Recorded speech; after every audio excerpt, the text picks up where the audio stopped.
నమస్తే, welcome to Aadan. నేను కిషోర్ కుమార్. ఈరోజు నేను ఒక ఆసక్తికరమైనటువంటి అంశం, ఇప్పుడు జాతీయ స్థాయిలో చర్చకు వచ్చినటువంటి అంశం, ప్రతిపక్షాలని గందరగోళ పడుతున్నటువంటి అంశం, స్వపక్షంలో కూడా ఎక్కడో ఒక చిన్న పాయింట్లో అనుమానాలు వ్యక్తపరుస్తున్నటువంటి అంశాన్ని డిస్కస్ చేసేటటువంటి ప్రయత్నం, విశ్లేషించే ప్రయత్నం అయితే చేయబోతున్నాను. ఇన్ని అంశాల మేళవింపుగా ఉన్నటువంటి ఆ సరికొత్త పాయింట్ ఏంటో అనుకుంటున్నారా? అభిశంసన బిల్లు గురించి. నేను చెప్పినటువంటి పేరు బహుశా వాళ్ళు అఫీషియల్గా పెట్టకపోయి ఉండొచ్చు, కానీ దాని యొక్క అర్థం పరమార్థం ఇంచుమించు బహుశా అదే కావచ్చేమో. ఎవరైనా సరే ఒక పదవిలో ఉన్నటువంటి వ్యక్తి, ముఖ్యంగా ప్రధానమంత్రి స్థాయి, ముఖ్యమంత్రి స్థాయి, మంత్రి స్థాయి, అలా అధికారిక హోదాల్లో పదవుల్లో ఉన్నటువంటి వ్యక్తులు ఎవరైతే ఉన్నారో, రాజకీయ నాయకులు ఎవరైతే ఉన్నారో, వాళ్ళు గనక ఒక 30 రోజుల పాటు జైల్లో ఉంటే, రిమాండ్ ఖైదీగా ఉంటే, 31వ రోజు వాళ్ళ పదవి ఆటోమేటిక్గా ఊడిపోతుంది, తొలగిపోతుంది.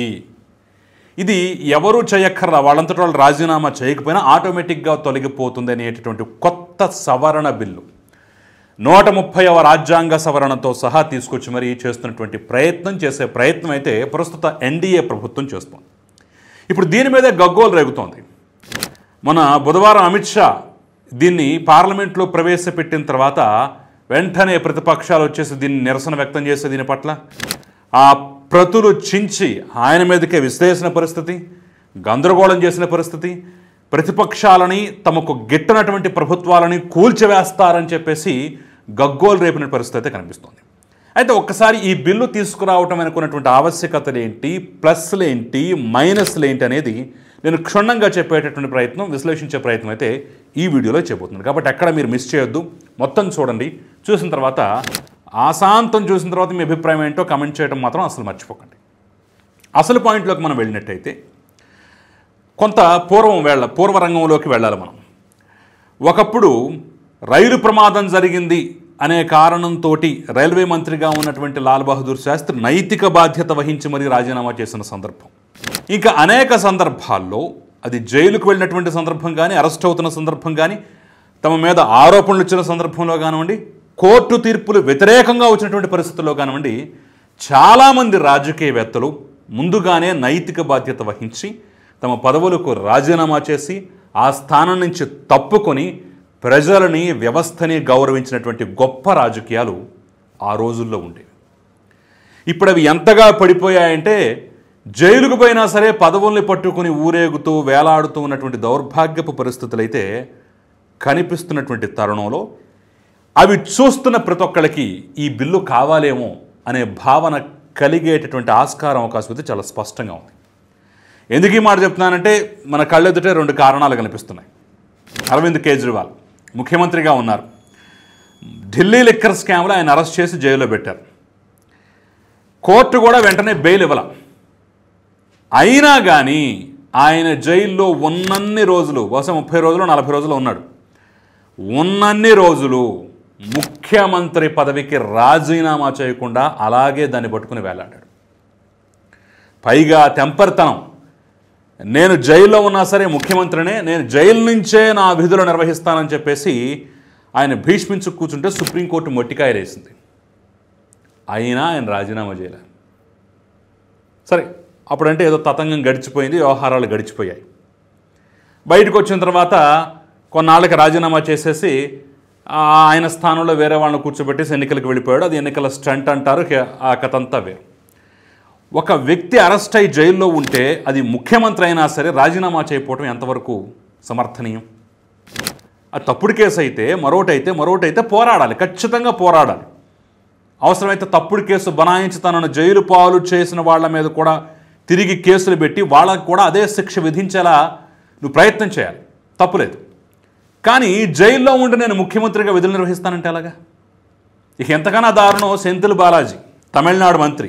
ఆయన దాదాపు సంవత్సరంన్నర ఉన్నాడు అనుకుంటాను. ఆ ఉన్నంతకాలం ఇలాగే మంత్రి పదవిని పట్టుకుని కంటిన్యూ అయ్యాడు. అక్కడ కోర్టు చివాట్లు.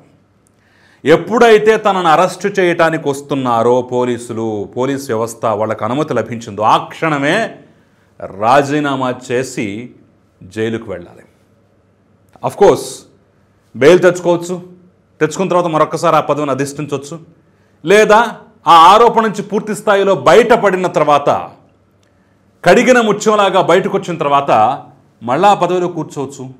ఇప్పుడు ప్రజామోదం రెట్టింపు అవుతుంది. చూసావా ఎంతటి గొప్ప నాయకుడో, ప్రజలని వ్యవస్థలని ఎంత గొప్పగా అతను చూస్తున్నాడో అనే విధంగా ఒక మంచి భావన అయితే కలుగుతుంది.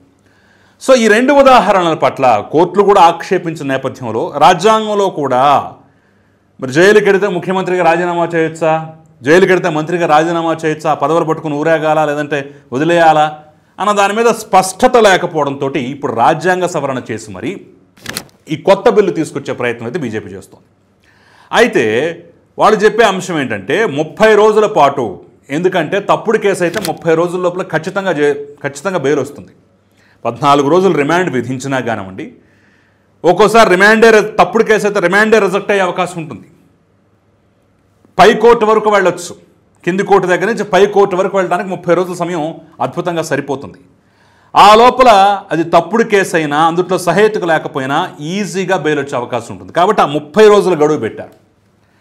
30 రోజుల గడువు ఆ లోపల గనక వాళ్ళు బయటికి రాకపోతే, 30 రోజుల లోపల గనక వాళ్ళు బయటకు వచ్చే అవకాశం లేకపోతే 31వ రోజు పదవి ఊడిపోతుంది. అంటే టైం అనేది, ఆ 30 రోజుల టైం అనేది వాళ్ళు పోరాటం చేయటానికి, తమ నిజాయితీని నిరూపించుకోవటానికి, న్యాయస్థానాన్ని ఆశ్రయించడానికి అనువైనటువంటి సందర్భంగా ప్రభుత్వం గుర్తిస్తోంది. కాబట్టే ఆ గడువు పెట్టారు. అది కూడా ఏ కేసు పెడితే ఆ కేసులో కాదు, ఏదో ధర్నా చేశాడనో ఇంకోటి చేశాడనో ఆందోళన చేశాడనో అలాంటివేం కాదు. దానికి కూడా సహేతుకమైన కారణం 5 సంవత్సరాల పైబడేటటువంటి శిక్ష విధించగలిగే తీవ్రమైనటువంటి నేరాలకు సంబంధించినటువంటి సెక్షన్లు, ఆరోపణలు, కేసుల్లో మాత్రమే ఇది వర్తిస్తుంది. అంతకుమించి ఏదో 6 నెలలు జైలు శిక్ష విధించేది, సంవత్సరం జైలు శిక్ష విధించేది, 2 సంవత్సరాలు జైలు శిక్ష విధించేది ఇలాంటి వాటిల్లో కాదన్నమాట. అంటే సహేతుకంగా 5 సంవత్సరాల పైబడినటువంటి శిక్ష, దాంతోపాటుగా 30 రోజుల లోపల బెయిల్ తెచ్చుకోవాలి. 30 రోజులు రిమాండ్లో ఉంటేనే, అతను ఆ లోపల బయటకు రాకపోతేనే. సో కోర్టును అప్రోచ్ అవ్వడానికి కానివ్వండి, న్యాయస్థానంలో పోరాటం చేయడానికి కానివ్వండి, తప్పుడు కేసు అయితే బయటకు రావడానికి కానివ్వండి, మంచి టైం, సరిపోని టైం. కాబట్టి అన్ని రకాలుగా ఆలోచించే ఈ యొక్క నిర్ణయం తీసుకున్నారు. ఎందుకు? నైతిక బాధ్యత వహించకుండా, నైతికత లేకుండా, వ్యవస్థలకు తలగొకుండా, ఇష్టం వచ్చినట్టుగా పదవులు పట్టుకుని ఊరేగకుండా ఉండటం కోసమే ఈ కట్టడి చేసేటటువంటి ప్రయత్నం. ఎందుకు? ప్రధానమంత్రి ఏమీ అతీతుడు కాదు. ఆ రోజుల్లో బీజేపీ అంటోంది, ఆ రోజుల్లో ఇందిరాగాంధీ ఎమర్జెన్సీ విధించిన సమయంలోనే రాజ్యాంగాన్ని సవరించి ప్రధానమంత్రికి అతీతమైనటువంటి పవర్స్ కట్టబెట్టుకున్నారు. మేము దాన్ని కూడా పక్కన పెట్టేసి ప్రధానమంత్రిని కూడా ఈ పరిధిలోకి తెచ్చాం, మంత్రుల్ని పరిధిలోకి తెచ్చాం, ముఖ్యమంత్రులను పరిధిలోకి తెచ్చామని చెప్పేసి కూడా చెప్తాం. సో ఆ సందర్భంగా అమిత్ షా మీద కూడా కామెంట్లు వచ్చాయి. అయ్యా మరి నువ్వు కూడా జైలుకు పోయావు కదా, నువ్వు కూడా రాష్ట్ర బహిష్కరణ శిక్షకు గురయ్యావు కదా, మరి నీ సంగతి ఏంటయ్యా అంటే, ఎస్ నేను జైలుకు పోయాను. ఎలా పోయాను? రాజీనామా చేసి జైలుకి వెళ్ళాను. నన్ను నిర్దోషిగా ప్రకటించిన తర్వాతే నేను మళ్ళీ పదవి తీసుకున్నాను. ఆ లోపల నేనేం పదవి కూడా తీసుకోలేదు కదా అని చెప్పేసి ఆయన కూడా గట్టిగా కౌంటర్ ఇచ్చే ప్రయత్నం చేశారు. అయితే ఇక్కడ వేరే ప్రభుత్వాలను, తమకు లొంగనటువంటి ప్రభుత్వాలను, లొంగనటువంటి నాయకుల్ని దీనికి బలి చేసే అవకాశం ఏమన్నా ఉందేమో అనేటటువంటి అనుమానాలు అయితే వ్యక్తమవుతున్నాయి. సరే, సహేతుకమైనటువంటి అనుమానాలే. అట్ ద సేమ్ టైం ఈ బిల్లు పార్లమెంట్లో ప్రవేశపెట్టారు కానీ ఇంకా పాస్ అవ్వాల. జాయింట్ పార్లమెంటరీ కమిటీకి పంపించారు. అది ప్రభుత్వమే చేసింది, వీళ్ళు ఏదో డిమాండ్లు చేయడం కూడా కాదు, జాయింట్ పార్లమెంటరీ కమిటీకి పంపించారు. ఇక్కడ జాయింట్ పార్లమెంటరీ కమిటీలో అన్ని పార్టీలు కలిసి కూర్చొని చర్చించి నిర్ణయం తీసుకొని ఆ తర్వాత దానికి ఏమైనా సవరణలు కావాలంటే ప్రతిపాదించి సవరణలు చేసుకునే అవకాశం కూడా ఉంటుంది. ఇది మరీ ఇబ్బంది ఈ క్లాజు, లేదంటే ఈ రకంగా ఉండటం వల్ల అమాయకులు కూడా బాధపడే అవకాశం ఉంటుంది, ఎవరిని పడితే వాళ్ళని ఇరికించే ఛాన్స్ ఉంటుందని చెప్పేసి ప్రతిపక్షాలు కనుక ఒక లిస్టు తయారు చేసుకొని కానివ్వండి, లేదంటే చెక్ పాయింట్లు పెట్టుకొని కానివ్వండి, సూచనలు కనుక పంపిస్తే బహుశా ప్రభుత్వం ఆమోదించవచ్చేమో. ఎందుకంటే వక్ఫ్ బిల్లు కానీ మిగతా బిల్లులో కానీ మనం కొన్ని చూసాం. ఆ రోజు తమ భాగస్వామ్య పక్షాలు ఇచ్చినటువంటి కొన్ని సూచనలు, సలహాలు కూడా తీసుకున్నారు, ఫైనల్గా వాటిని పెట్టారు. సో ఇలాగే ఇప్పుడు జాయింట్ పార్లమెంటరీ బిల్లు పెట్టిన తర్వాత వెంటనే అయిపోదు కదా, బిల్లు పెట్టిన తర్వాత కూడా దాన్ని జాయింట్ పార్లమెంటరీకి పంపించారు. అది స్టడీ చేసి సూచనలు సలహాలు సవరణలు ఏమన్నా చేసుకున్న తర్వాత ఖచ్చితంగా దాన్ని మళ్ళీ పార్లమెంట్లో ప్రవేశపెట్టవచ్చు. అప్పుడు కూడా ఏమైనా వ్యతిరేకత ఉంటే అప్పుడు వ్యతిరేకించవచ్చు. కాబట్టి ఒక మంచి అంశంగా దీన్ని తీసుకొని ఖచ్చితంగా ప్రతిపక్షాలు కూడా దీన్ని స్వాగతిస్తాయి అనేటటువంటి నమ్మకం అయితే, ఆ ఆశాభావం అయితే బీజేపీ వ్యక్తం చేస్తుంది.